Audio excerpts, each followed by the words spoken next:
Fala pessoalzinho, tudo tranquilo? Vamos para mais uma aula agora que eu deixei aqui gravada para vocês. Então eu vou pedir umas coisinhas para vocês. Ó. Se vocês curtirem a aula, não esquece de deixar uma curtida aí no vídeo. Se você ainda não for inscrito no canal, por favor se inscreve, que isso daí vai ser bastante importante para mim e para você.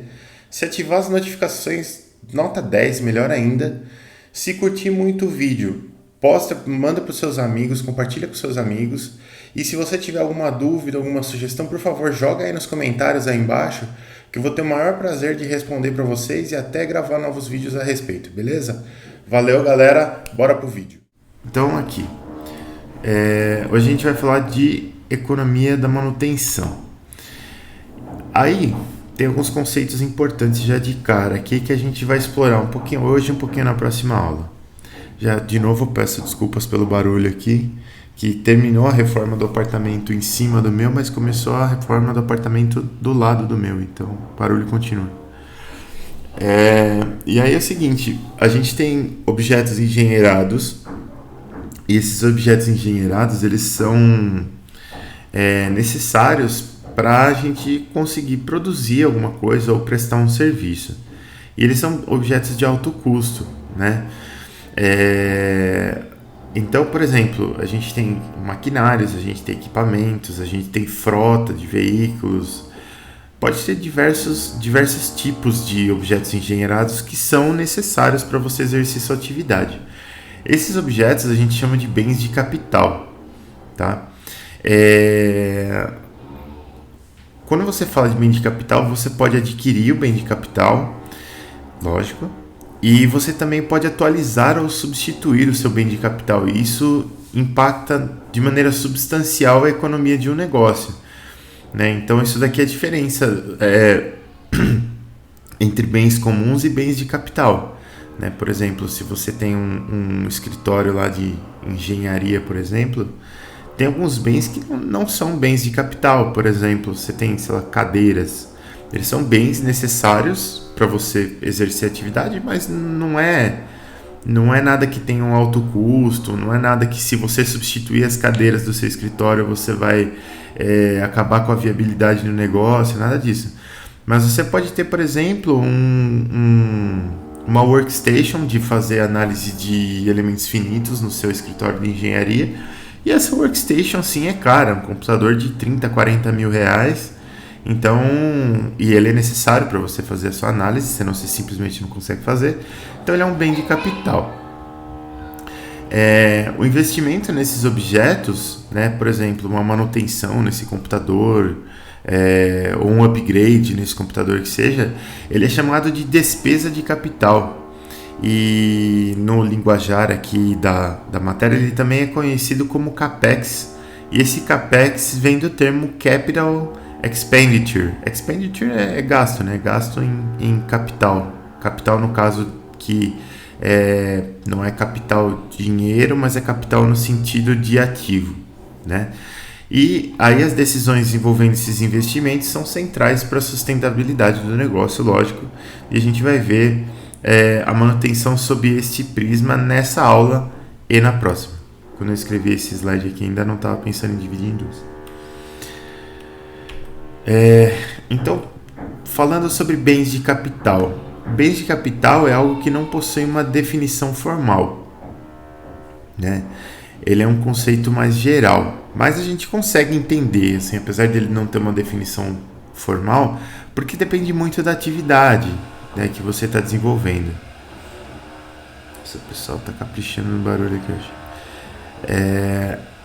Então, eles são itens de valor e durabilidade consideráveis, né? Isso que a gente tem que pensar.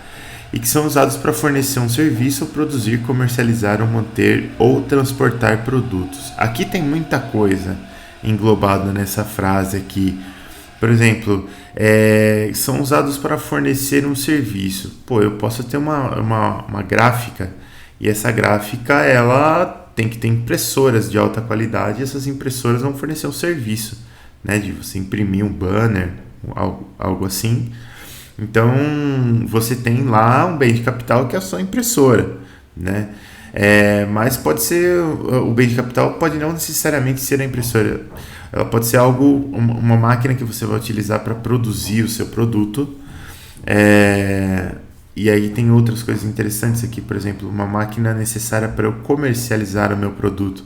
Por exemplo, um servidor, um site, isso daí pode ser um bem de capital também. Eu posso ter uma...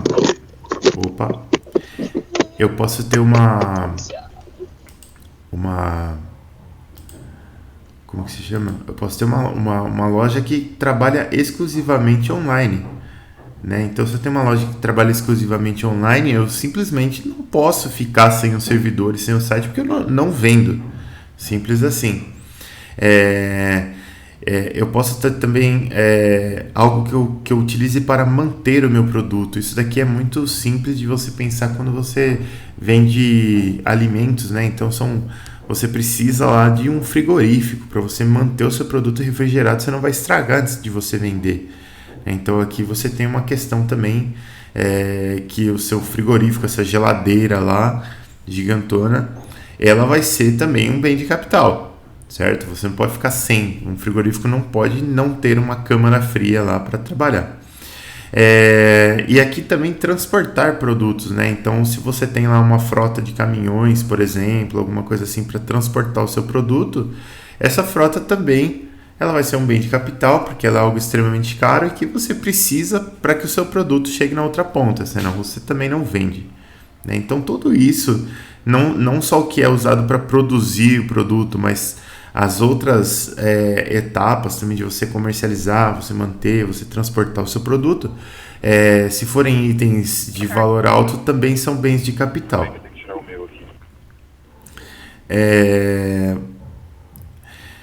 E esses bens de capital, aqui tem uma outra definição que eu peguei de outra literatura, que também é interessante, que aqui fala que são pré-requisitos tangíveis ou intangíveis, buscados pelas organizações, pois são pré-requisitos para a produção de produtos e serviços. São de uso permanente e podem incluir operações de reparo e manutenção. Esses pré-requisitos tangíveis ou intangíveis aqui, tangíveis, beleza, né? Tipo assim, eu preciso de uma máquina específica para produzir um determinado produto. Beleza, isso é tangível. Mas o que é intangível? Intangível, primeiro, intangível é aquilo que não é palpável, né? Que você não pega. O que é algo intangível que eu preciso para produzir o meu produto? Por exemplo, uma licença de produção, né? Às vezes eu estou produzindo, por exemplo, eu quero vender um shampoo. Cara, eu preciso ter uma licença da Anvisa, eu preciso ter um responsável técnico, né? Então, essa licença e ter um responsável técnico na minha equipe são coisas que não são tangíveis, né? Ter o responsável técnico não é a mesma coisa que comprar uma máquina, mas é algo que eu preciso ter. Outra coisa que entra nessa parte do intangível também são questões de patente, né? De você ter os direitos de produção de um determinado produto. Isso é algo que você paga royalties para poder produzir se a patente não é sua, ou você tem que registrar a patente para justamente defender o seu direito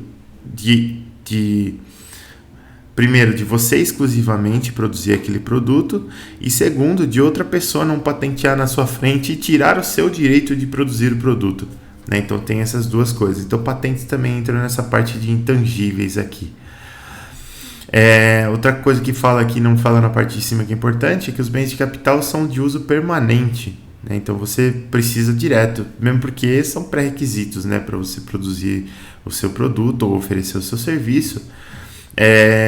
E esses itens aqui eles podem incluir operações de reparo e manutenção, né? Principalmente maquinários, infraestruturas, esse tipo de coisa. A gente sabe que são bens de capital que vão ter que sofrer uma hora aí uma manutenção. E isso é importante, porque manutenção vai entrar em custo aqui pra gente. Aí a gente tem alguns conceitos econômicos importantes que a gente tem que abordar. E aqui é muito legal, aqui eu quero ir com calma com vocês, porque a gente precisa abrir a mente para os conceitos econômicos. É um pouco intuitivo, não é muito intuitivo. Às vezes a gente vai entrar em algumas partes que parecem um pouco filosóficas para definir algumas coisas, mas são conceitos importantes e são coisas que existem mesmo, tá? Apesar de, em questões de economia assim, a gente sempre tem umas questões filosóficas que a gente fica pensando, às vezes a gente discorda, né? Tem gente que, inclusive, tem algumas literaturas interessantíssimas de alguns pensadores do passado que consideravam o lucro como algo errado, né? A gente tinha até alguns pensadores, como que diz?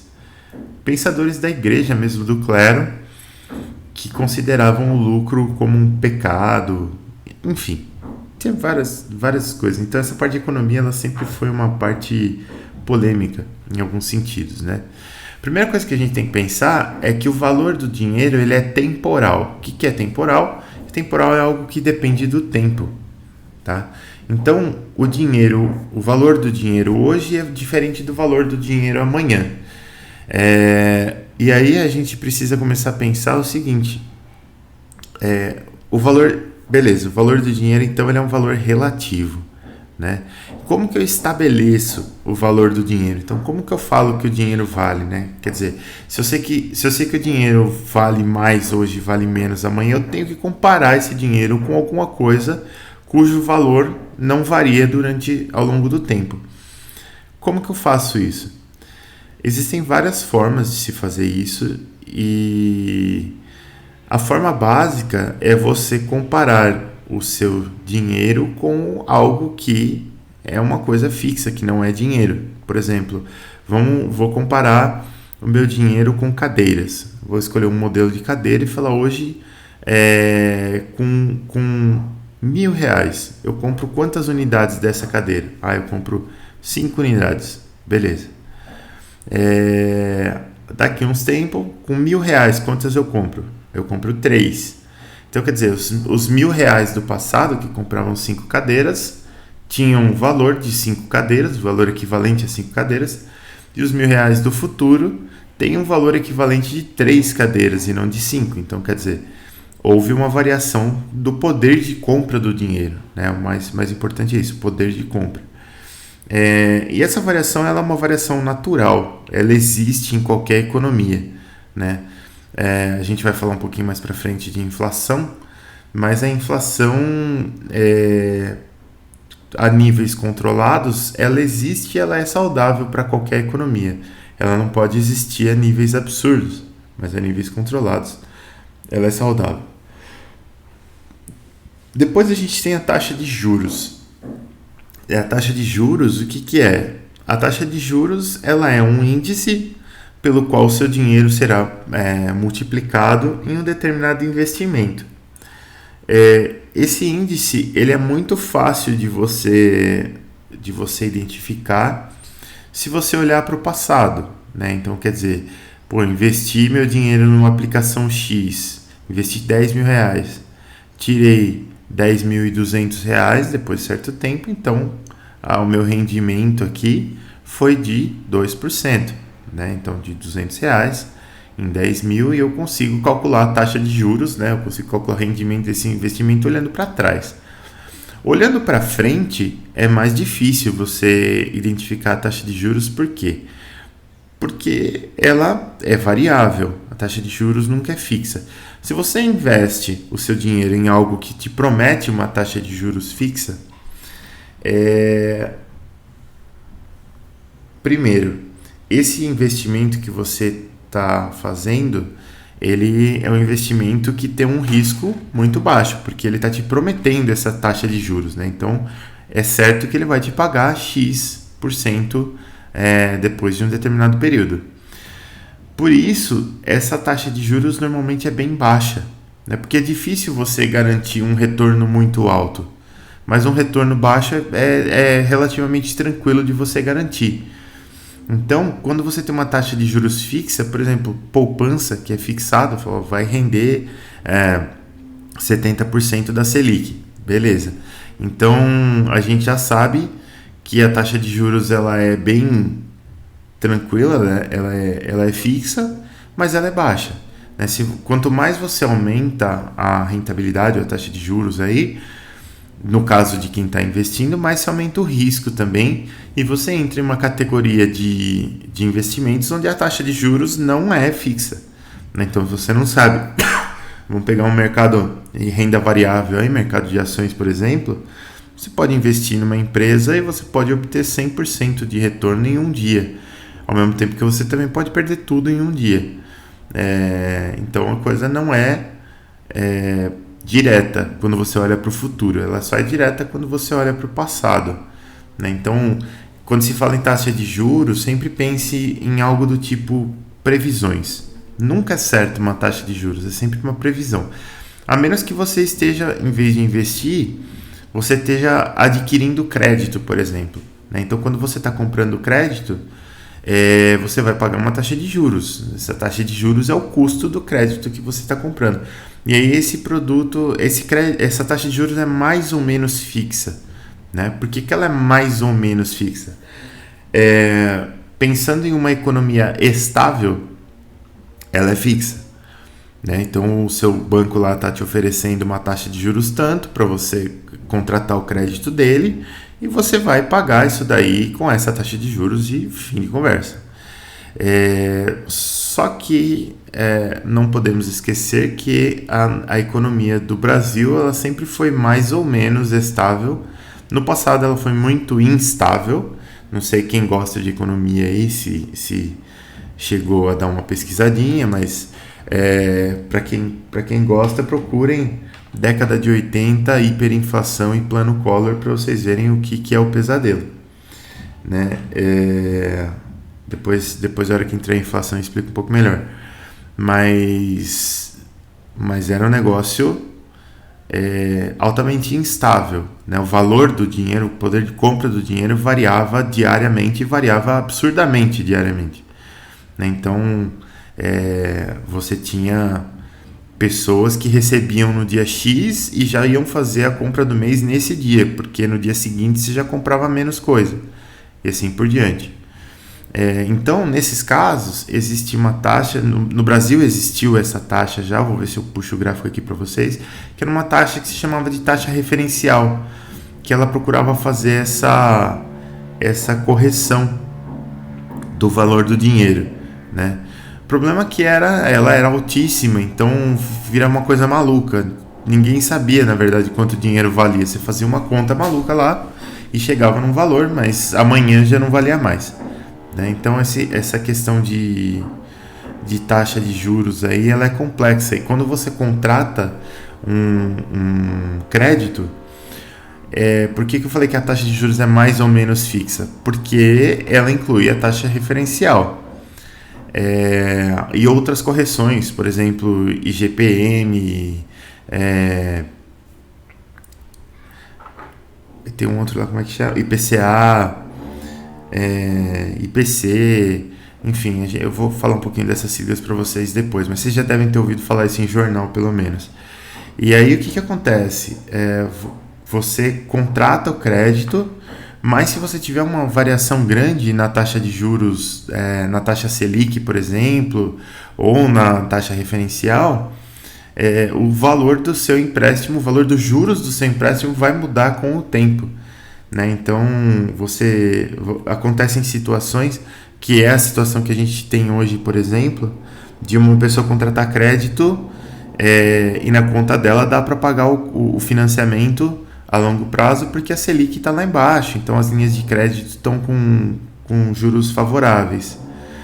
Mas aí dá uma zica, o governo começa a subir Selic, a taxa de juros do seu financiamento sobe pra caramba e lá na frente não dá mais para você pagar. Então tem essas questões aí de taxas de juros. A tarefa 5 que eu tinha confundido o meu RA com o RA de outra pessoa que... Cacete, meu.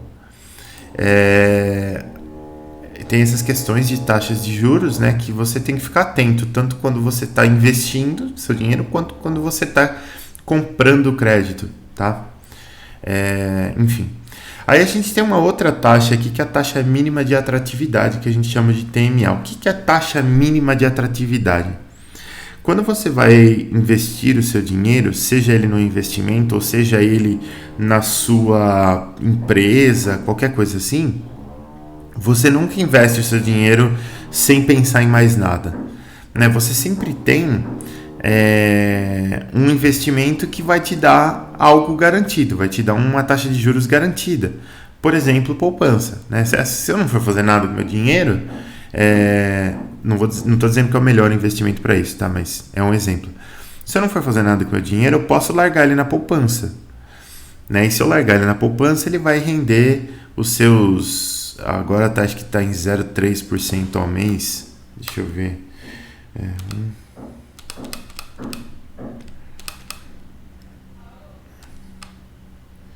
Só um momento que eu estou fazendo uma continha aqui.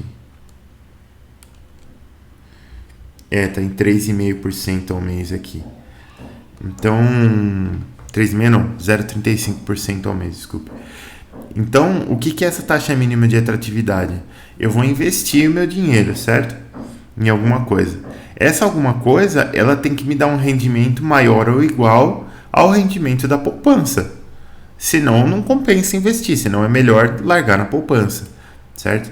Então, esse largar na poupança, ele tem a ver com essa taxa mínima de atratividade, que é o quanto que o seu investimento mais simples te rende ao mês, né? E uma coisa importante dessa tomada de decisão de investimento é que uma das alternativas sempre é fazer nada, né? Então você pode simplesmente deixar como está. Você tem investimentos a fazer. Então eu posso investir no A, investir no B, investir no C, ou não investir em nenhum. Não investir em nenhum também é uma alternativa. E às vezes é uma alternativa viável, né? Então quando a gente está tomando decisão para investimento, a gente tem que pensar nisso. Essa questão do valor temporal do dinheiro, ela traz essa questão do valor presente e do valor futuro de um investimento ou de uma dívida que seja. E por quê? Porque aquele negócio que eu falei para vocês, R$1.000 hoje, R$1.000 daqui a um ano, compram quantidades diferentes de coisas, né? O valor do dinheiro muda. Ele muda se eu tiver inflação e ele muda também pensando na minha taxa mínima de atratividade, né? Por quê? Porque se eu tiver R$1.000 hoje e não fizer nada com ele, eu vou deixar ele em algum investimento que vai me render uma taxa mínima. E se eu deixar ele num investimento que rende uma taxa mínima, eu vou ter mais dinheiro lá na frente. Então, não, esquecendo um pouco da inflação, por exemplo, pensando que o meu dinheiro rende 4% ao ano. Então, eu tenho R$10.000 na poupança hoje. No final de um ano, eu vou ter R$10.400, né? Rendeu 4%. Beleza. Desses 10.400, então quer dizer, para mim, na minha conta, R$10.000 hoje significa R$10.400 no futuro, entendeu? Então, o fato de eu ter R$10.400 lá na frente é a mesma coisa, significa para mim exatamente a mesma coisa de eu ter R$10.000 hoje. Por isso que a gente fala de valor presente e valor futuro. Quer dizer, mesmo que eu não tenha inflação, eu tenho uma taxa mínima de atratividade que vai fazer essa equivalência entre um valor presente e um valor futuro do seu dinheiro, né? Os seus R$10.000 hoje parados valem 10.400 daqui a um ano. Então, você tem que, quando você vai fazer comparações de investimentos, o período que você escolhe para fazer essa comparação é importante, né? O instante de tempo que você escolhe para comparar o dinheiro é importante, porque o valor do dinheiro varia com o tempo.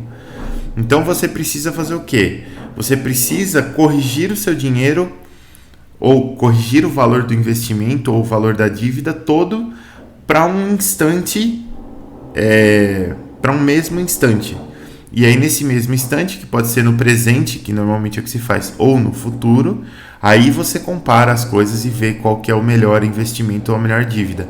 Simplesmente somar o dinheiro e dividir sem levar em conta a taxa mínima de atratividade e sem levar em conta a inflação, pode levar você a tomar uma decisão errada e perder dinheiro, tá? Principalmente perder poder de compra. Pode falar. Mas essa taxa mínima de atratividade, ela tem que ser superior à inflação, no caso, né? Porque senão também não tem taxa mínima, né? E, na verdade, a inflação ela é diferente da taxa mínima de atratividade, né? Lógico que ela tem que ser maior, mas aí você já está pensando em juros reais, né? Então, quer dizer, imagina assim, eu tenho um investimento que me rende uma determinada taxa de juros nominal, mas eu também tenho a descapitalização do dinheiro por causa da inflação. Então, quer dizer, por mais que eu tenha mais unidades de dinheiro lá na frente, eu posso ter menos poder de compra, né? Quando a gente fala em taxa mínima de atratividade, a gente fala só nos juros nominais, porque tanto os juros de uma aplicação quanto os juros da outra aplicação, os nominais, eles vão estar sujeitos à inflação da mesma forma. Dá para entender? Então, assim, tipo, se eu tenho uma aplicação que pode me render 3% ao ano e a outra que pode me render 10% ao ano, isso nominal, eu preciso comparar esses valores pensando só nos juros nominal. Por quê? Porque a minha inflação ela vai agir sobre o 3%, ela vai agir sobre o 10% da mesma forma. Por mais que eu tenha uma inflação tão grande que lá na frente, mesmo com a taxa nominal de 10%, eu ainda tenho uma perda de poder de compra, eu vou perder menos se eu investir no que retorna 10% do que se eu investir no que retorna 3%. Entendeu? Sim. Beleza. Então e é legal a gente discutir essas coisas mesmo, porque ora vai fazer mais sentido a gente comparar taxas de juros nominais e ora vai fazer mais sentido a gente comparar taxas de juros reais. A gente vai ver isso, a gente vai ver rapidamente, mas a gente vai ver isso. Depois a gente tem uma questão de valor presente líquido. Por que valor presente líquido? Porque, por exemplo, às vezes eu tenho um investimento que ele não se dá todo em um período de tempo. Eu vou colocar uma quantidade de dinheiro no período 1, depois uma quantidade de dinheiro no período 2, depois outra no período 3 e tal. E eu quero comparar dois investimentos. Então, as quantidades de dinheiro que eu coloquei em períodos diferentes, elas são corrigidas, né, por período, então elas têm valores presentes diferentes, né? Quer dizer, o meu dinheiro daqui a um ano, né, 10 mil reais daqui a um ano é diferente de 10 mil reais daqui a 2 anos. As correções são diferentes. E eu tenho que corrigir tudo isso daí para um valor presente para depois comparar. Então a gente vai ter uma questão de valor presente líquido, que é quando você condensa toda a sua linha de investimento em um valor presente para poder comparar. Também é fácil de fazer, mas é um conceito importante. Aí a gente tem fator de anuidade ou custo equivalente anual, que é a mesma coisa que fazer esse valor presente líquido, só que você dilui isso depois por ano, mas é bem tranquilo de fazer. E a gente tem o diagrama de fluxo de caixa. Então vamos lá. Gente, eu vou pedir desculpa se eu estiver falando de uma maneira meio travada, é que eu tô até com um fone de ouvido aqui para ver se abafa o barulho, mas me desconcentra demais, pessoal. Esquenta não, professor. Tá, beleza. Vamos lá. Eu tenho o diagrama de fluxo de caixa aqui. Esse diagrama é extremamente importante. Ele é simples de tudo, na verdade vocês vão ver que ele é bobo. Na verdade a gente acaba traduzindo ele em uma tabela depois, mas ele é bastante didático, ele é importante. Então ele é um diagrama que representa o quê? Ele representa receitas e despesas, né? Então receita é o dinheiro que entra, despesa é o dinheiro que sai, de uma atividade comercial em uma base de tempo. E a gente tem um exemplo aqui para a gente fazer o diagrama de fluxo de caixa para esse cenário aqui, ó. Então eu tenho lá uma companhia de mineração gostaria de adquirir um novo caminhão de vida útil de 4 anos. Os custos em milhares de dólares aqui são custo de aquisição 600, então são 600 mil dólares, né, porque está em milhares aqui. Custo de revenda ao final do ano 4, né, que é no final da vida útil aqui, 150 mil dólares. Custo de manutenção ao longo dos 4 anos, então eu tenho 70 mil dólares no primeiro ano, 90 no segundo, 130 no terceiro e 180 mil no quarto. Faça o diagrama de fluxo de caixa para esse cenário. Diagrama de fluxo de caixa, Primeira coisa, eu preciso saber os valores e preciso saber os períodos, mas eu não preciso saber nenhuma taxa de juros e nenhuma taxa de inflação. Tá? A gente vai pegar e vai simplesmente colocar o valor que foi gasto no período, no respectivo período. Tá? Então, o que a gente vai ter? A gente vai ter isso aqui, ó. Eu copiei as informações aqui. Então, a gente tem um custo de aquisição de $600 mil, custo de revenda ao final do ano 4, $150 mil, assim por diante. Beleza.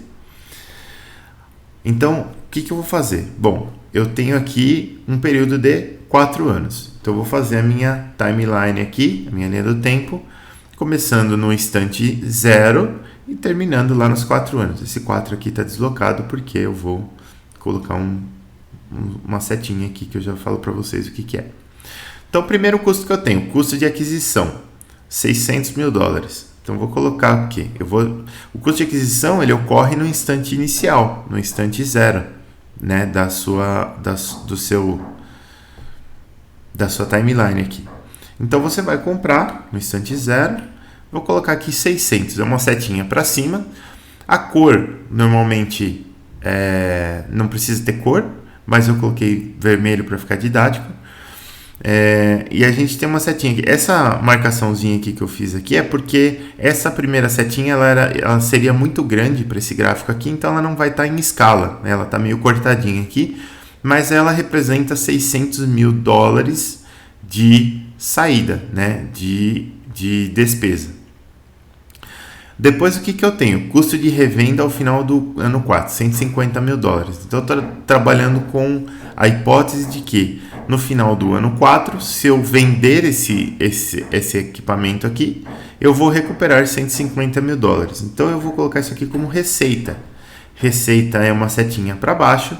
Eu pintei ela de azul também por motivos didáticos. Na verdade, não precisa pintar, mas é bem legal se a gente pintar. Então, ela tem o tamanho de $150 mil aqui para baixo. Ela não está cortadinha porque aqui está na escala correta. Depois a gente tem o custo de manutenção ao longo dos 4 anos. No primeiro ano são $70 mil, está aqui. No segundo ano são $90 mil, está aqui. No terceiro ano são $130 mil, está aqui. E no quarto ano são $180 mil, está aqui. Então, beleza. Já temos aqui o nosso diagrama de fluxo de caixa. Numa análise normal, né, numa análise não normal, vamos colocar outra palavra. Numa análise simplista, o que a gente faria? A gente somaria, falou, olha, 600 mais 70 mais 90 mais 130 mais 180 é a minha despesa, menos 150 receita, meu custo vai ser tanto. Beleza. Não está tão errado se a sua inflação for baixa e se você não tiver nenhuma taxa mínima de atratividade aí para você trabalhar. Você tendo uma taxa mínima de atratividade, a coisa muda um pouco de figura. Por exemplo, vamos pensar aqui, ó. Vamos pensar um pouquinho em taxa de juros para depois a gente voltar para esse diagrama de fluxo de caixa aqui. Taxa de juros. Taxa de juros é aquele conceitinho simples, todo mundo conhece. Então, a taxa de juros ela vai ser um valor, e esse valor representa uma alteração, que é normalmente positiva, em um valor ou custo ao longo de um período de tempo. A gente sempre pensa em juros como algo positivo, por quê? Porque se é um investimento, o investimento cresce, se é uma dívida, a dívida cresce. Né? Então, normalmente você tem juros positivos. Existem juros negativos também, não é nada de outro mundo, mas normalmente a gente vai encontrar isso aqui como um valor positivo. Tá? Como todo mundo aqui é engenheiro, a gente sabe muito bem que número negativo não é um bicho de 7 cabeças. Aí, se no período atual a gente tiver um valor PK e no período seguinte possuímos um valor PK mais 1, referente apenas à variação desse valor PK, sem adição de investimentos ou taxas, então quer dizer, eu tenho um valor PK lá investido, eu não investi mais dinheiro, né? Então vai continuar, entre aspas, continuar aí o mesmo saldo. Eu não tirei dinheiro, não cobrei taxa, nada, então eu vou ter o mesmo saldo PK e ele só vai ser acrescido de um rendimento que é interno do investimento, não é algo que eu vou colocar mais dinheiro ou que eu vou tirar dinheiro. Então, no período, no instante K mais 1, eu vou ter um valor PK mais 1 que é diferente de PK. E esse valor diferente de PK, ele vai ser um valor acrescido de juros. Então, o que vai acontecer?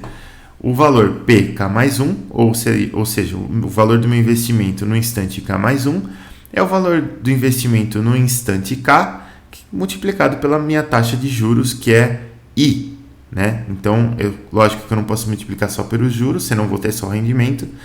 Eu vou ter que multiplicar isso aqui por 1 mais I, porque eu tenho que somar, né, a quantidade que eu tinha anteriormente mais o rendimento para ter a quantidade final. A taxa de juros a gente chama de I e o fator que eu vou multiplicar ele é 1 mais I. Então, nesse caso, I é a nossa taxa de juros referente a um período. Beleza. Então, um período pode ser um dia, pode ser um mês, pode ser um ano, é um período, né? E quando se fala, isso é importantíssimo, quando se fala de juros, você falar que a taxa de juros é de tantos por cento, não significa absolutamente nada. Taxa de juros é um conceito que está que está atrelado a um período. Então, o que vai acontecer? Se eu tiver uma taxa de juros de 1% ao ano, a gente sabe que é uma taxa de juros baixinha. Se for de 1% ao mês, já é uma taxa de juros bem bacana.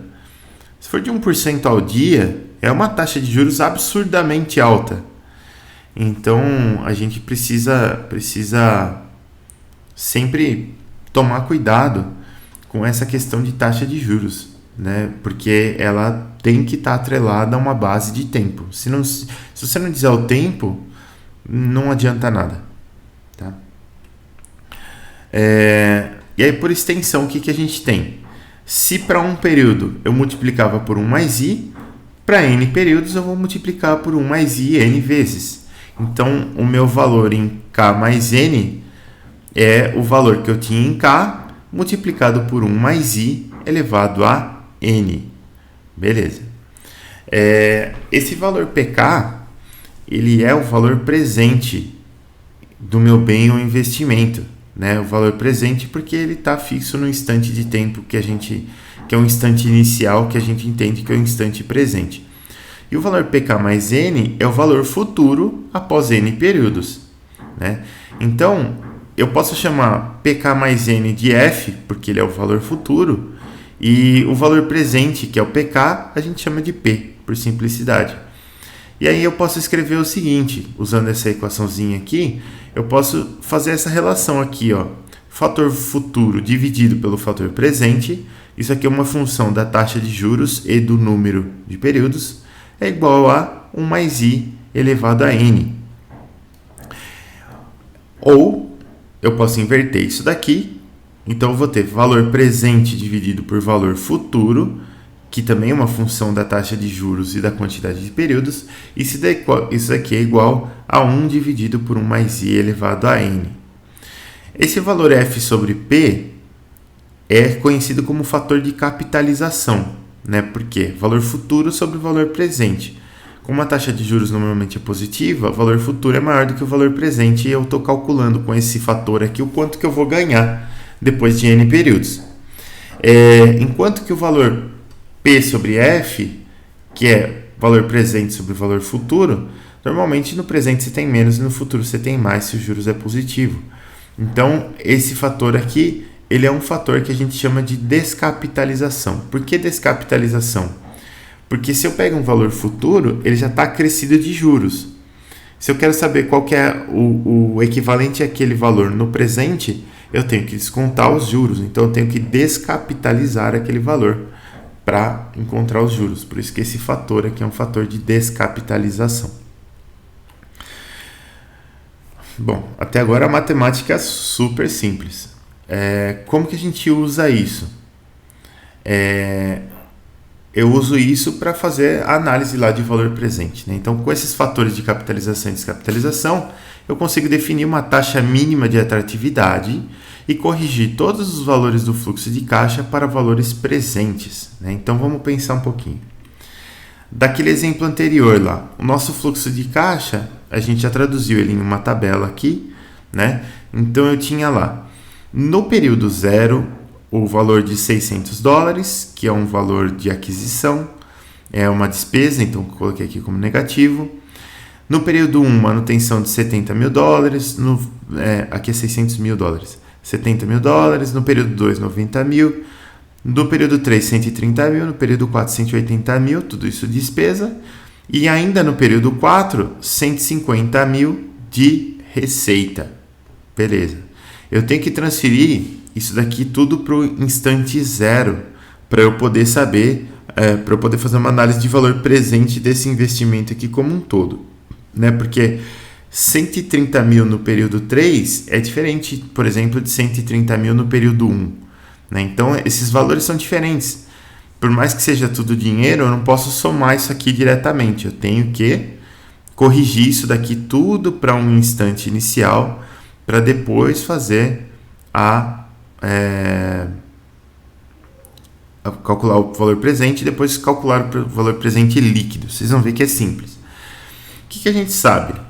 A gente sabe isso daqui, ó, né? Eu tenho aqui o meu fator de descapitalização, né? Então eu sei que o valor futuro dividido pelo valor presente é igual a 1 sobre 1 mais i elevado a n. Na verdade, deixa eu ver aqui, estou meio confuso agora, mas eu acho que é o contrário essa fórmula aqui. É o contrário. Eu digitei errado aqui. Sorry. É o presente sobre o futuro. Agora sim. Beleza. Aqui é fator de descapitalização. Então, presente sobre o futuro é 1 sobre 1 mais i elevado a n. Então, se eu pegar o valor futuro, lembrando, o único valor presente que eu tenho aqui por enquanto nessa tabela é esse 600 mil dólares aqui no período zero, porque ele já está no período zero, né? Esse 70 mil dólares aqui no período 1, ele é um valor futuro de um período. Aqui, 90 mil dólares é um valor futuro em 2 períodos, e assim por diante. A nossa taxa mínima de atratividade aqui eu peguei como referência a taxa de rendimento da poupança, né? Porque é um investimento super simples, se você não vai fazer nada, você vai deixar seu dinheiro na poupança, simples assim.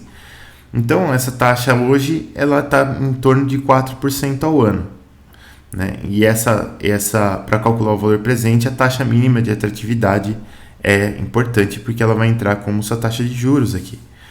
Então, beleza. No primeiro período, qual que é a correção? Correção é nenhuma, porque eu já estou no período presente. No segundo, no período zero aqui, né? No período 1, o que eu vou ter? Esse 70 mil dólares aqui, ele é um valor futuro, né?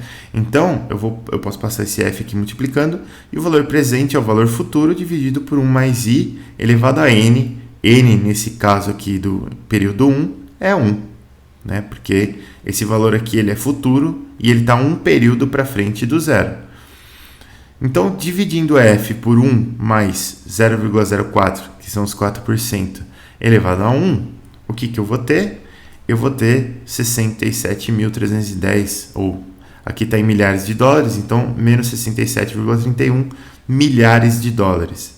Então, repara, esse valor presente, esse valor futuro de 70 mil dólares representa um valor presente de 67.310 dólares. No instante 2 aqui, que eu tenho 90 mil dólares, o que eu vou fazer? Eu vou fazer a mesma operação, só que com n igual a 2, porque eu estou 2 períodos para frente do meu instante inicial, do meu valor presente aqui. Então, esses 90 mil dólares, quanto que eles representam em valor presente? 83.200 dólares. Beleza.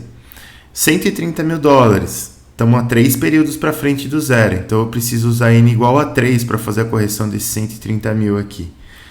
Ele, na verdade, o valor presente desses 130 mil seria 115.570 dólares. Depois, para o instante 4 aqui, para o período 4, eu vou precisar usar n igual a 4. Acho que deu para entender a lógica. Então, se eu vou usar n igual a 4 para corrigir esses 180 mil aqui, esses 180 mil em valor presente vão ser 153.860 dólares. E tanto despesa quanto receita a gente corrige da mesma forma, né? Então, se eu tenho uma despesa de 150 mil lá na frente, quanto que essa despesa representa em dinheiro de hoje, né? 4 períodos antes. Essa despesa representa 128.220 dólares. Então isso aqui representa o quê? Para eu poder, por exemplo, para eu poder gastar esses 150 mil dólares lá na frente, hoje eu tenho que ter esses 128 mil dólares aplicados a 4% ao ano. Aqui, para que daqui 4 anos eu consiga gastar esses 150 mil.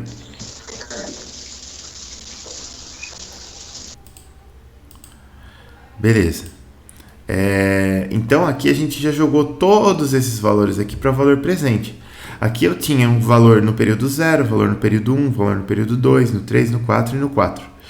Aqui, todos esses valores aqui são valores presentes, então eles são todos corrigidos para o período 0, né? VP é de valor presente. Então, o que eu posso fazer? Eu vou fazer duas análises aqui, ó. Duas análises aqui.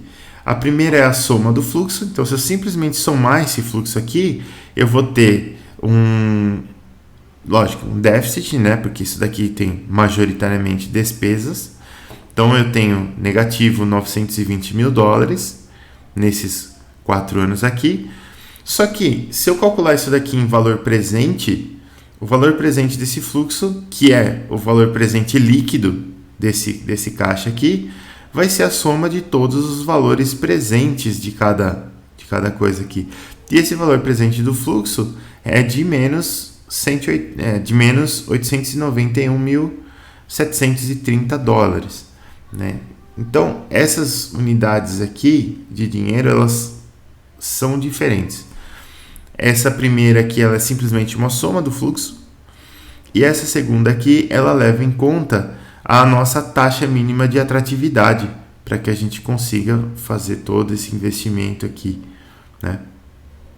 Então, você vê, essa soma do fluxo, às vezes ela é usada, mas ela não te dá uma posição muito real do que está acontecendo. Esse valor do dinheiro aqui, em unidades de dinheiro, não representa o poder de compra atual que você tem. Quando eu falo de valor presente do fluxo, esse valor aqui representa o seu poder de compra atual. Por que isso é importante? Porque eu poderia estar comparando essa máquina aqui com uma outra máquina que tivesse custos de aquisição e de manutenção e de revenda diferentes no tempo. E se eu fizesse essa comparação com outra máquina, o que ia acontecer? Eu poderia ter uma soma do fluxo da outra máquina maior, mais o valor presente do fluxo menor.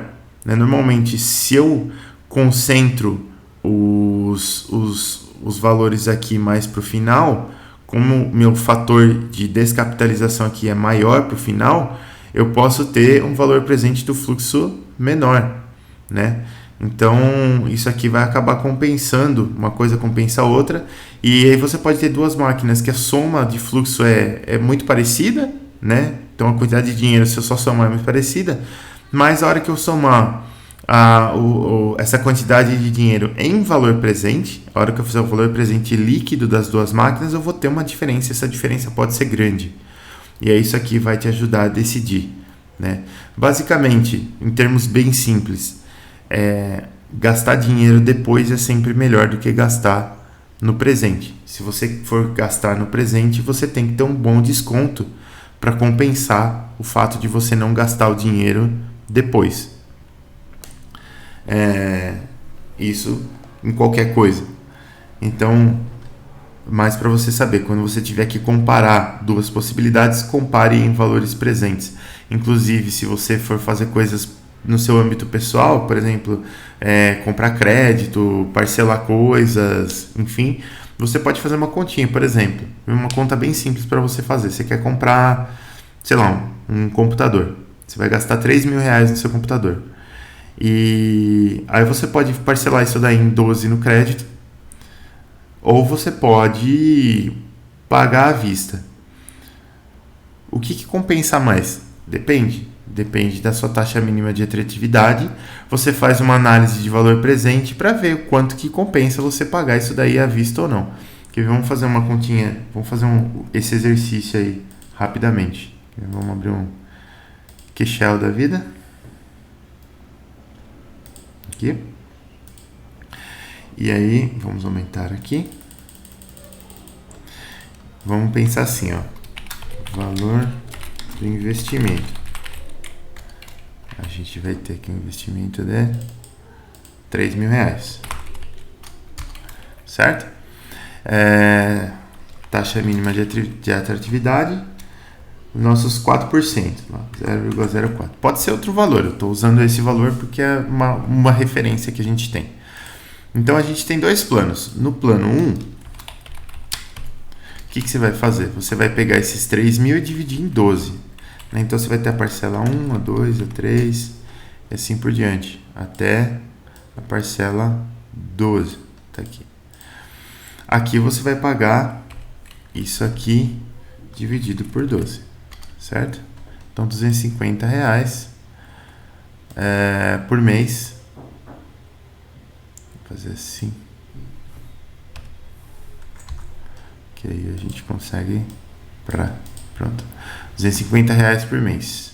Esse é o nosso plano 1. Vou até colocar aqui. Plano 1. Aí não vou nem pensar em plano 2. Eu só vou fazer uma análise de valor presente desse plano aqui.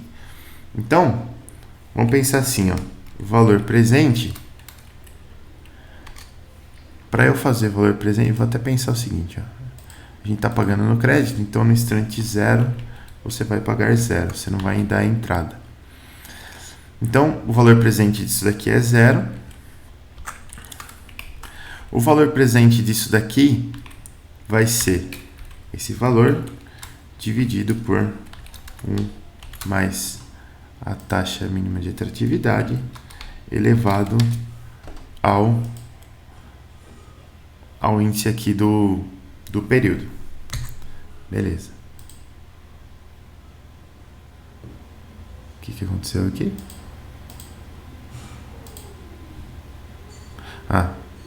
Fiz uma bobagem grande aqui.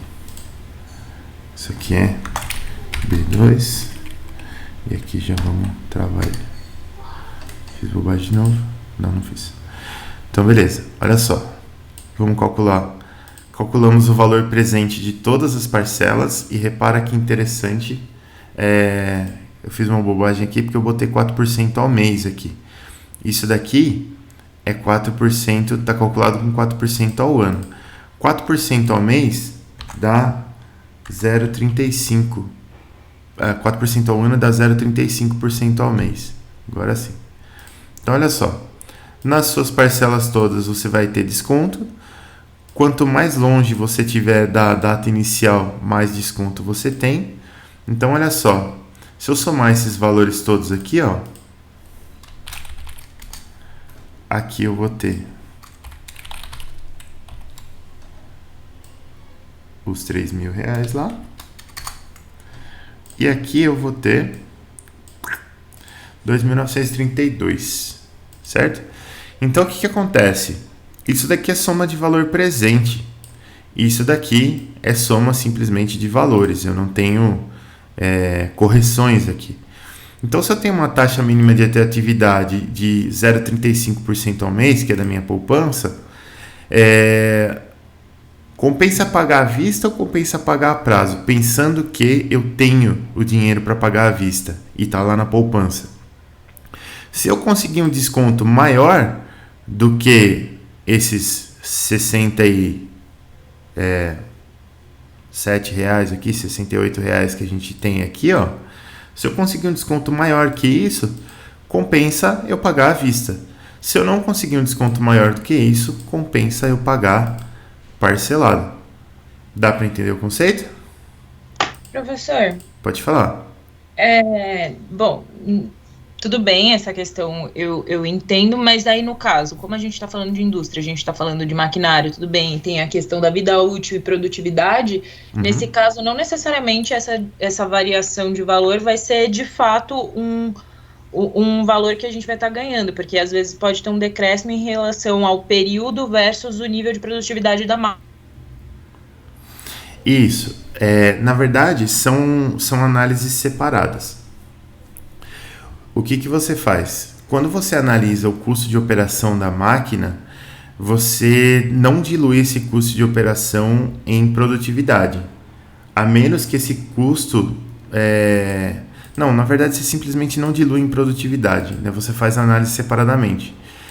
Você tem uma previsão de produtividade da máquina e essa previsão ela vai te dar, por exemplo, porque você tem alguns itens que se desgastam proporcionalmente como é que se chama? Você tem alguns itens que se desgastam proporcionalmente à produtividade da máquina. Isso, beleza. Só que quando você vai fazer o cálculo do custo da máquina, do custo de vida da máquina, você já tem uma previsão de quanto que você quer produzir com essa máquina, e com essa previsão de produção você vai ter uma previsão de manutenção, né? Você vai ter aquela questão de demanda de manutenção, carga de manutenção que a gente viu nas outras aulas, e com essa previsão você calcula um custo de manutenção. Porque imagina, se eu estou comparando duas máquinas diferentes que eu quero comprar, no fundo eu quero produzir a mesma quantidade com as duas máquinas, né? Por exemplo, eu quero aumentar a minha produtividade de roscas de porcas lá, por exemplo, em 30%, então eu vou procurar uma máquina que me dê esse aumento de produtividade de 30%, e essas máquinas podem ter custos de operação diferentes e custos de manutenção diferentes, né? Então, quando a gente faz essa análise aqui para uma máquina, apesar do custo ser sim variável com a produtividade, você parte de uma produtividade ou de um aumento de produtividade conhecido para fazer esse custo aqui, para fazer esse levantamento de custo. Entendeu? Acho que mais ou menos. Aí então seria só uma análise tipo para DRE mesmo, e daí depois eu faria uma outra análise com relação à produtividade para, no caso, se fosse o caso, se for a questão, eu fazer uma substituição ou algo do tipo, é isso? Isso, é isso mesmo. Quando a gente faz esse tipo de análise, você está pensando, tipo, você parte de uma produtividade que você quer obter, e dessa produtividade que você quer obter, você vai estimar os custos, né? Então, você poderia simplesmente estimar os custos fazendo esse fluxo aqui, ponto, acabou. Mas você pode estimar os custos, como essas coisas são ao longo prazo, você pode estimar esses custos já fazendo a correção para valor presente. E aí, por exemplo, se você pode ter máquinas que o custo de aquisição é baixo, mas o custo de manutenção é alto. E você pode ter máquinas que o custo de aquisição é alto, mas o de manutenção é baixo. E isso pode ser influente para você, não quando você faz o fluxo direto, mas quando você faz correção para valor presente. Isso pode dar diferença lá na frente de poder de compra mesmo, de perda de poder de compra para você como empresa.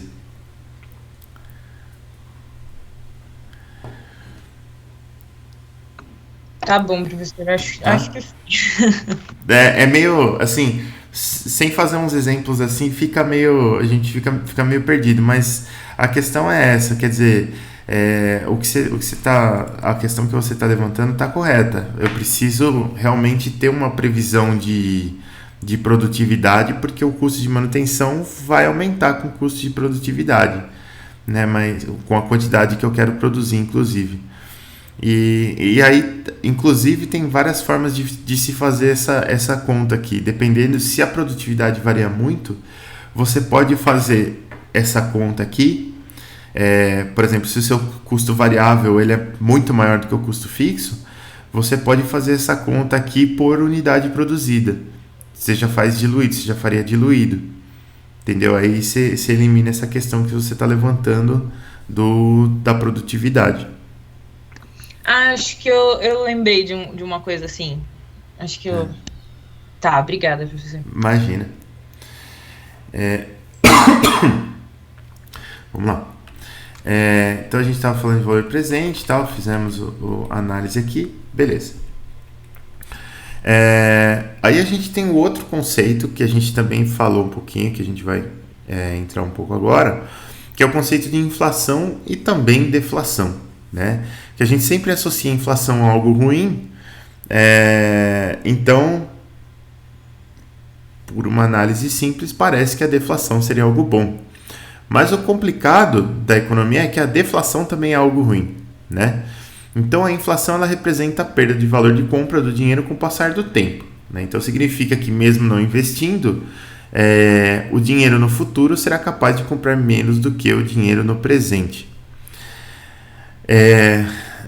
Beleza, então inflação está bem claro, né? Quer dizer, quando você tem inflação no mercado, o preço das coisas sobe, né? Porque na verdade o valor, o poder de compra do seu dinheiro está diminuindo. Então uma garrafa de Coca-Cola que em 95 custava R$1, hoje custa 8, e assim por diante. A deflação ela é menos comum, ela acontece em algumas economias, na Europa acontece muito, e é o cenário oposto, né? Então, quando você tem deflação, o valor do dinheiro, né, o poder de compra do dinheiro aumenta com o tempo e ele é capaz de comprar mais no futuro do que no presente. Você fala, porra, que beleza, né? Quer dizer que eu estou tendo um aumento de salário aí, né, sem fazer nada. Mais ou menos, porque o mercado, no geral, ele precisa de um tempo para acontecer. O mercado ele não é instantâneo, né? Tipo assim, você não produz o produto e vende ao mesmo tempo.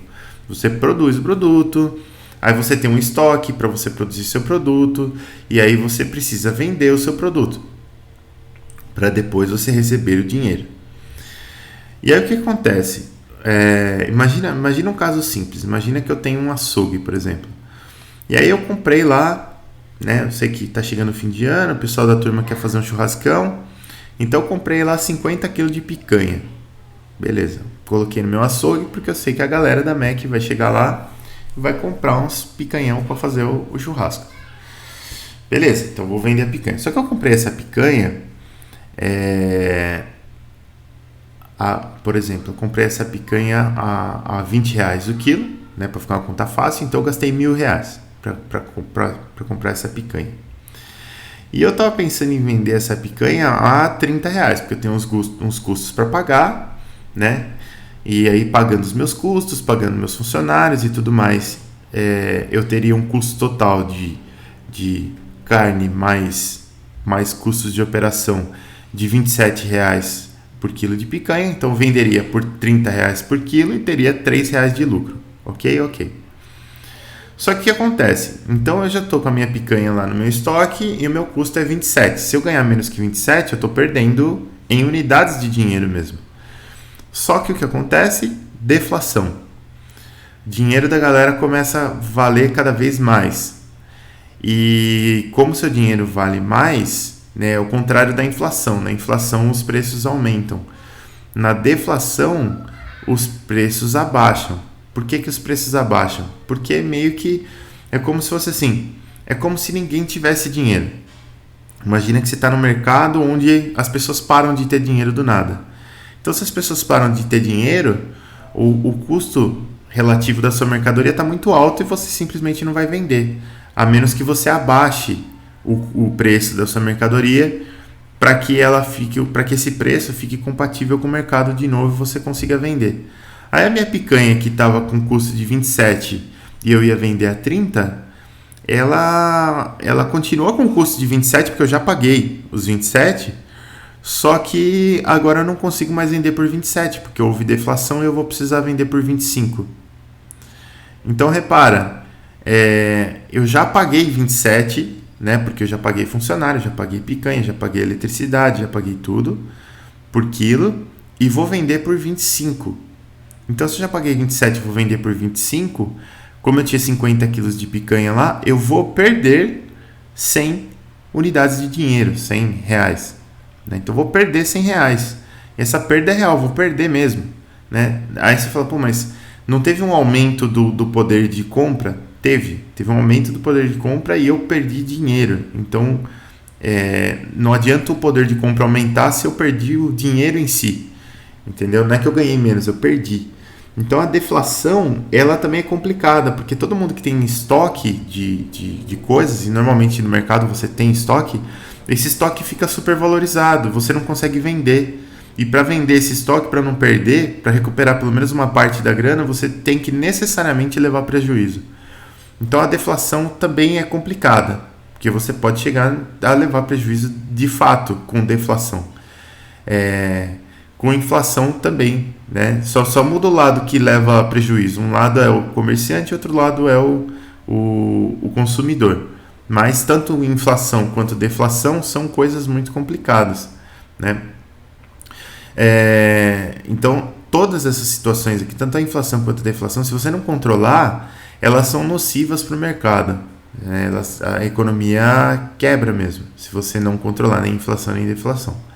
E essa taxa de inflação, eu vou falar mais de inflação porque é a nossa realidade, ela é denominada por F. E ela vai ser influente na nossa análise econômica porque ela surte efeitos sobre a taxa mínima de atratividade, igual vocês falaram no começo aí, que falou, pô, mas né, tem que ser maior do que a inflação, porque senão eu vou ter prejuízo. Isso é verdade, né? Eu vou ter um efeito sobre a taxa mínima de atratividade, mas a gente tem que analisar as coisas entre aspas separado, né? Olha só, eu tenho um exemplo aqui. Exemplo não. A gente vai ver primeiro essa influência da inflação na nossa taxa de atratividade para depois fazer o exemplo. A gente tem algo que se chama taxa real de juros, né?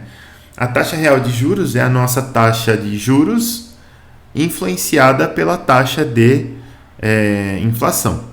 Então, o que a gente pode dizer? A gente pode dizer que o dinheiro aplicado a uma taxa de juros I, que é aquela taxa de juros que a gente já conhecia, vai sofrer em um período também o efeito da inflação F.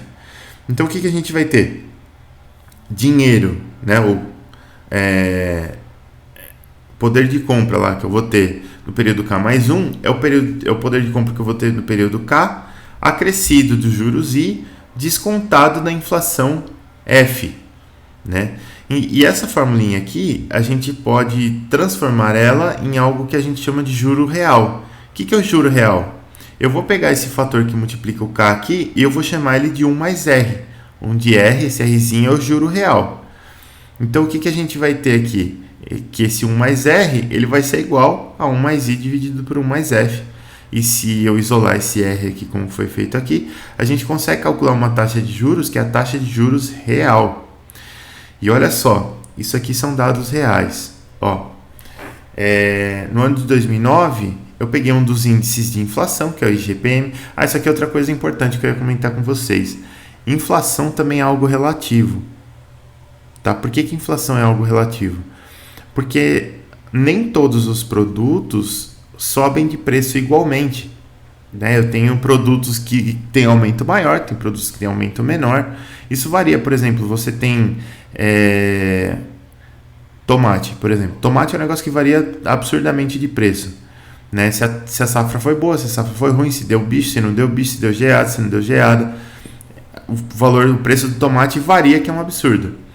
E pensa assim, se eu estou no mercado e o preço do tomate subiu de 2 para 20 reais o quilo, não é por isso que o preço do meio quilo do café vai subir de 10 para 100 reais o quilo, porque o tomate subiu 10 vezes o preço, entendeu? Então, as coisas, a inflação das coisas é diferente, por quê? Porque o preço das coisas sobe de maneira diferente e o consumo das pessoas é diferente. A inflação para mim provavelmente é diferente da inflação para cada um de vocês. A gente tem inflações diferentes. Lógico que como que eu meço inflação daí? Esse IGPM, como o IPCA, como tem o IPCC, que é o índice de preço da construção civil, tem vários índices, né? E esses índices eles são fechados da seguinte forma: você tem um preço, né? Você tem uma cesta, na verdade, uma cesta de produtos. E essa cesta de produtos, para essa cesta de produtos é calculado o preço, né, daqueles produtos, o preço médio de mercado, e aí você calcula a variação do preço dessa cesta de produtos de um mês para o outro. E aí você consegue um índice médio de inflação. Não é exatamente, às vezes não é exatamente o que representa, né? O IGPM é o índice geral de preços do mercado. Depois a gente tem o IPCA, que é índice de preços ao consumidor amplo. Você tem o IPCC, que é o índice de preços da construção civil. Você tem vários índices de inflação. E aí, para cada atividade, você escolhe um índice que seja mais representativo daquela atividade, né? Então, em 2019, eu peguei o IGPM, que é um índice é bastante comum, ele acumulou alta de 7,3179%, e a poupança nesse mesmo período aqui rendeu 4,26%. Esses dados são reais. Calcule os juros reais da poupança nesse período e o valor presente no início de 2019, considerando que não houve investimentos ou retiradas nesse ano e que ao final dele o saldo do investimento era de R$10.000. Faça o cálculo do valor presente utilizando os juros nominais e os juros reais e compare os resultados. Então a primeira coisa que a gente vai fazer é calcular os juros reais, né? Então você tem um rendimento de 4,26% da poupança, que está aqui em cima, e você tem uma inflação de 7,3179% do IGPM, que está aqui embaixo. Se você calcula os juros reais usando esses índices aqui, por essa formulinha de juros reais aqui que a gente desenvolveu, que é simples, você chega em um juro real de menos 2,85%, ou seja, mesmo deixando seu dinheirinho lá na poupança, por causa da inflação, você perdeu poder de compra, certo? Você perdeu poder de compra. Aí o exercício aqui pedia que Vinícius, Pode falar. inclusive nesses tempos estava acontecendo isso, né? A poupança ela estava tendo esse acontecimento, né? Sim. Quer ver uma coisa assustadora? Vamos pegar aqui IGPM 2020. Tem um site aqui que você consegue ver o IGPM. Eu não sei se é esse primeiro aqui, eu acho. Talvez seja, mas não é certeza. Aqui, ó, esse mesmo. Dá uma olhada. IGPM 2019. Aqui você tem o acumulado nos últimos 12 meses e o acumulado no ano de 2019. Né? Você consegue ver aqui. E aqui o índice mensal. Então tem mês que o índice cai, tem mês que o índice sobe, é normal. Esse ano de 2019, você teve um acumulado de 7,3179%. No ano de 2020, por causa de pandemia e tudo mais, dá uma olhada no acumulado, ó. Você teve alguns meses fortes aqui, principalmente os 4 últimos, de 2, 3, 4% de aumento no IGPM. Isso aqui é influenciado por várias coisas. Mas olha só o IGPM desse ano, para onde que tá já, ó. Quase 21%. Então, com uma inflação de quase 21% em um ano, ou 18% em 2020, ou 21% se você pegar os últimos 12 meses, né? Com isso daqui, com certeza você vai perder dinheiro se você deixar na poupança, e digo mais, talvez você vai perder dinheiro de deixar o seu dinheiro em qualquer investimento que seja. Vai ser difícil um investimento que bata isso daqui e te dê lucro em um ano, né? Mas acontece mesmo, tá acontecendo mesmo. Aí a gente tem aqui, ó, olha só, para fazer o cálculo do valor presente com os juros nominais, o que eu vou usar? Juros nominal é só o valorzinho da poupança, né? Então, o meu valor futuro, que é o valor final, R$10.000, eu quero calcular o valor presente. Então, fiz a continha aqui com os 4% da poupança. Se eu calcular o valor presente, eu tenho R$9.591,41. Ou seja, se no presente eu tenho 9.600, no futuro eu tenho 10.000, isso é legal porque ganhei. Nessa análise aqui eu estou entendendo que eu ganhei R$410 mais ou menos. Se eu for fazer com os juros reais e no final eu tenho 10.000, quer dizer que no começo lá do ano, o que eu tinha? Vamos fazer a taxa agora com os menos 2,85% da poupança, de juros real, e quer dizer que lá no começo eu tinha R$10.300. Né? Então, se eu fizer uma análise com juros nominais, eu ganhei R$410, mas se eu fizer análise com juros real, eu perdi R$300 aqui de poder de compra. Entendeu? Então, como deu 10.300 aqui, deu um valor inicial maior do que o final, você perdeu dinheiro. Então, repara que quando você, dependendo da taxa de juros que você usa, se você considera ou não inflação, de um lado você acha que você está ganhando dinheiro e do outro lado você percebe que você está perdendo dinheiro, né? Então, houve prejuízo. Complicado. Essas coisas são complicadas. Beleza. Outros conceitos econômicos importantes. E aí esses conceitos já são para a gente fazer as nossas análises aí, né? Então, custo de aquisição, que é o quanto que você vai usar de dinheiro para comprar o seu equipamento. Depois, a vida útil, que é quanto que você vai gastar nesse equipamento para manter e o que você vai fazer com esse equipamento depois que ele terminar a vida útil. Se você vai jogar fora, se você vai reciclar, se você vai vender para sucata, se você vai revender, enfim. Isso aqui, inclusive, tem a ver com depreciação também, porque se você escolher vender no final, ele vai ter uma depreciação e dependendo do valor de depreciação pode ser que compense vender mais cedo ou mais tarde o seu maquinário. Isso aqui vai acabar definindo a vida útil dele. E você tem o tal do CAPEX, que a gente já viu, e vai ver mais um pouquinho, que são as despesas de capital, investimento em bens de capital. E você tem o OPEX, que são os custos operacionais, né? Então, e em custos operacionais, inclusive, a gente pode incluir a depreciação do valor do seu maquinário aí. São formas de fazer a continha só, não tem nada de muito difícil aí. E aí, para terminar, a gente vai falar um pouquinho desse CAPEX, que são as despesas de capital aqui.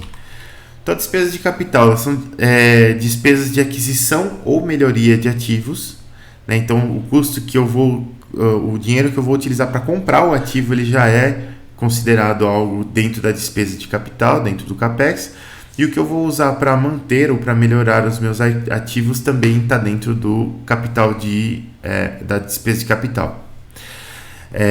Os investimentos são feitos levando em conta um horizonte de tempo de médio a longo prazo, porque eles são investimentos relevantes, né? Então eu vou sempre pensar nesse CAPEX aí, pelo menos para daqui, com um horizonte de pagamento aí, pelo menos de 5 anos, por aí, porque são coisas relevantes e porque tem a ver com os planos a médio e longo prazo da empresa. O financiamento ele pode ser interno ou externo. E se o financiamento for externo, você vai ter taxas de juros que você vai ter que pagar também. Se for financiamento interno, você vai pagar do bolso, né? Aí não tem taxa de juros. Mas, mesmo não tendo taxa de juros, tem taxa mínima de atratividade. Então você tem que ficar atento também, porque também faz diferença pagar à vista ou pagar a prazo. E essas despesas de capital aqui, elas são motivadas pelo quê? Pela obsolescência de equipamentos ou tecnologias, necessidade de capacidade e funcionalidade de produção, quer dizer, se eu quero aumentar a minha produtividade ou se eu quero mudar a forma como eu produzo o meu item também, eu vou ter que investir em capital. E investir em capital quer dizer melhorar as minhas máquinas ou renovar as minhas máquinas, vai depender. E questões de segurança também, né? Essa aqui é menos comum, mas acontece também. Às vezes você precisa melhorar a segurança da sua fábrica por algum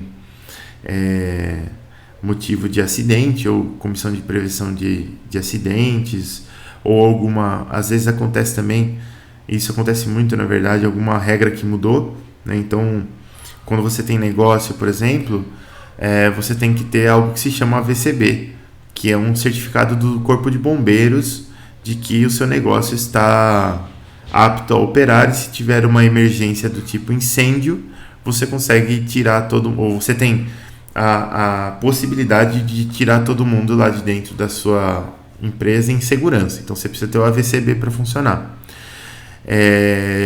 E às vezes o AVCB ele tem um período de renovação, que no mínimo são 5 anos, são 10 anos, ou se depende, né? Eu acho que até depende da área, e às vezes muda a regra, né? Então às vezes você precisava de um corredor de 1 metro de largura no mínimo para passar as pessoas lá correndo e tal, em caso de emergência. Agora você precisa de um corredor de 1,20 m. Putz, mudou a regra, vou ter que botar dinheiro aqui para mudar a minha infraestrutura, para atender o negócio, para continuar operando. Então beleza. Então eu tenho uma questão de segurança aqui, essa questão de segurança vai me causar uma despesa de capital, vou ter que mudar a minha infraestrutura.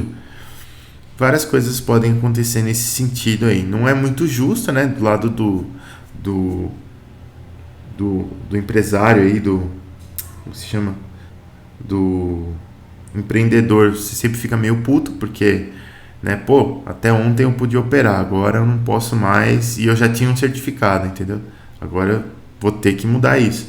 Mas, questões que acontecem.